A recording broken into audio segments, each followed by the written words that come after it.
Hai cả nhà, Happy New Year everyone. Hôm nay người xứ xứ không có nói về một hành sư minh tệ mà xứ nói về cái ngày Tết Tây của nước Úc nha cả nhà.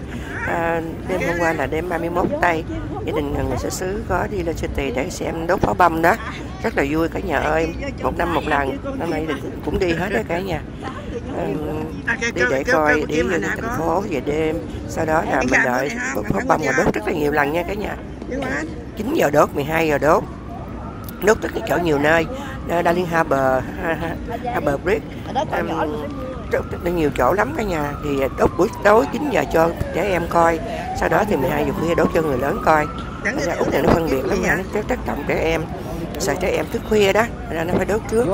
Thì trước khi đốt bông thì gia đình của mình gồm có rể, cháu, con gái mình, hai đứa cháu ngoại mình đi lên City, đi ăn trước, ăn xong rồi bắt đầu mới đi vòng vòng, rồi mới coi, đi đợi 9 giờ đi coi pháo bông lần đầu tiên.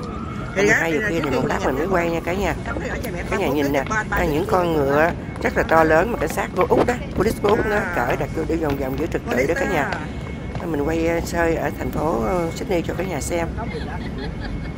Ngựa nhiều lắm nha cả nhà. Úc đi tuần, đêm nay là cảnh sát của Úc rất là cực luôn. Tại vì phải giữ trật tự, rồi dặn xếp những cái chuyện mà giặt nhiều khi có quánh lộn hay gì đó cả nhà. Tại nhiều khi đốt pháo rồi đó thì họ lại sẽ gây lộn lắm cả nhà. Giờ bắt đầu mình coi đúng 12 giờ cả nhà nha, mình coi đốt pháo nha cả nhà.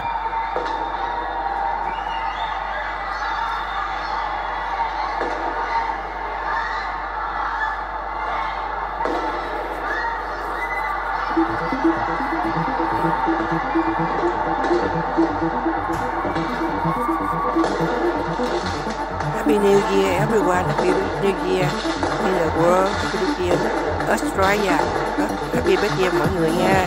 Chúc mừng năm mới, chúc gia đình mọi người làm ăn phát đạt, hạnh phúc vui vẻ, bình an cả nhà.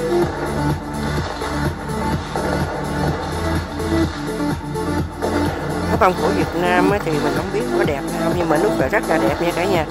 Pháo bông Úc đánh năm nào cũng là bắn đầu tiên trên thế giới. Nước Úc là nước đầu tiên mà đốt pháo bông, tại vì cái trái đất nó quay nó xoay thì nước Úc là cái nước mà đón giao thừa là sớm nhất luôn cả nhà.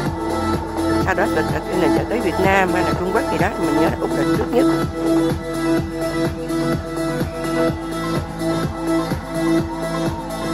Người dân Úc liễu lượt chiều khoảng vòng 3-4 giờ chiều là họ đã sang ngoài cái chỗ Opera House này cả nhà, con sò đó, họ đã ngồi đó để họ dành chỗ rồi cả nhà. Ra là rất là vui luôn. Mấy năm trước mình cũng đi sớm lắm, nhưng mà sau này mình cũng lớn tuổi rồi đó, nên là không có đi sớm nữa. Lâu lâu mình cũng đi, nhưng mà năm nay thì nó rủ đi thành ra mình đi coi, nhưng mà cũng không có ở đâu cả nhà. Coi đốt pháo xong là mình về liền.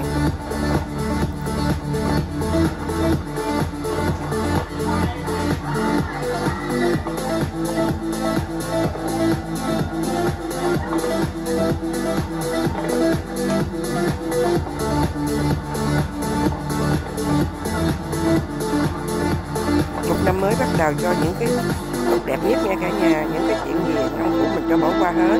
Năm mới đầu năm tất cả đều là được làm ăn phát tài sung túc, hạnh thông hết. Chúc cả nhà mình bình an hạnh phúc, dồi dào sức khỏe.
Chào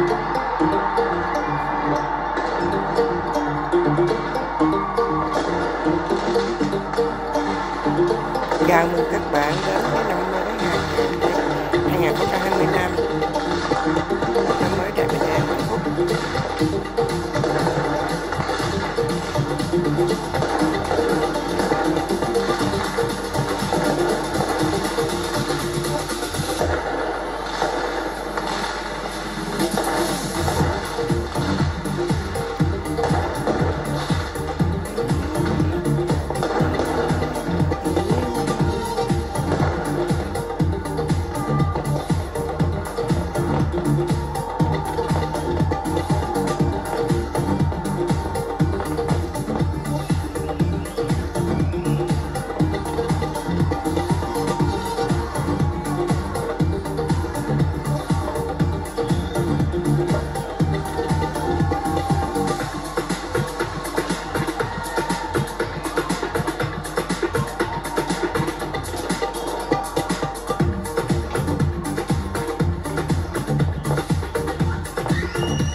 Chúc đại gia đình YouTube năm mới an khang thịnh vượng, phát tài phát lộc,